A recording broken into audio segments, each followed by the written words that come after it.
Assalamualaikum warahmatullahi wabarakatuh. InsyaAllah semua kita dalam naungan rahmat Allah Subhanahu wa taala. Saya ingin berkongsi hadis Nabi sallallahu alaihi wasallam. Jadi insyaAllah tolong share kepada rakan-rakan, kepada sanak saudara tentang setiap hadis-hadis yang sampaikan pada diri saya sendiri pada saudara-saudara sekalian. An Jabir radhiyallahu anhu anna Rasulullah sallallahu alaihi wasallam qala inna min bikum ilayya wa aqrabikum minni majalisa yaumal qiyamah ahasinakum akhlaqa. Sayyidina Jabir radhiyallahu anhu meriwayatkan bahawa Rasulullah sallallahu alaihi wasallam bersabda, orang yang paling aku kasihi dan yang paling hampir kepadaku pada hari kiamat ialah orang-orang yang paling baik akhlaknya. Masya Allah, tabarakallah.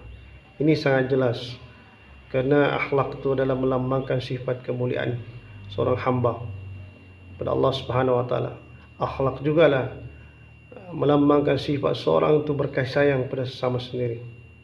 Akhlak juga adalah yang membuktikan kita bahawa kita ni adalah anak-anak yang sentiasa mentaati Allah Subhanahu wa taala, berbakti kepada kedua orang tua, insya-Allah. Orang yang paling baik akhlaknya adalah senantiasa dirahmati Allah Subhanahu wa taala. Orang yang paling baik rahmatnya adalah senantiasa bersama dengan dia baginda Nabi Muhammad SAW.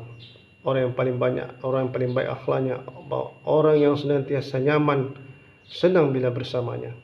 Jadi insyaAllah semua kita usahakan dan akhlak yang baik.